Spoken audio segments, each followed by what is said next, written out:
yoshligimizda eng mazza qilib aylanadigan joy Broadway edi. Keyinchalik yopilib ketdi va men hozir bitta joyga kelib, xursand bo'lib, ana shu xursandchilikni siz bilan o'rtoqlashmoqchiman. Yangi Hayot tumanida, Magic Safari'ning ro'parasida, Toshkent Index hududida Index Broadway Tashkent bog'i ochildi. Yangi Broadwayda ko'ngil yozish uchun barcha sharoitlar yaratilgan. Food trucklar birin-ketin ishga tushmoqda. Yaqin fursat ichida ko'plab brend kafe restoranlar bu yerda o'z filialini ochadi. Tashrif buyuruvchilar uchun muntazam konsert dasturlari, turli shoular tashkil etiladi. Masalan, 4-5 aprel kunlari rasmiy ochilish marosimida Rayhon Hamdam Sobirov, Muhammad Ziyo, Dilnoza Hakimova kabi taniqli san'atkorlar Broadway sahnasida kuylashi rejalashtirilgan. Menga yoqqani mana bunday interaktiv o'yinlar bo'ldi.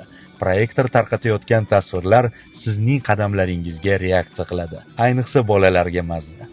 Hududdagi kichik o'rmonli zonada ham bir necha mana shunday interaktivlar joylashtirilgan. Broadway ichi mashinalardan xoli, tinch va xavfsiz. Bolalar maydonchalari ham bor albatta. Ko'pchilik bo'lib o'tirishga mo'ljallangan mana shunday besedkalar va bolalar maydonchasi bepul. Tashkilotchilar yana ko'plab yangiliklar tayyorlab qo'yishgan. Yaqinlaringiz bilan Toshkent Indexdagi Broadwayga tashrif buyuring.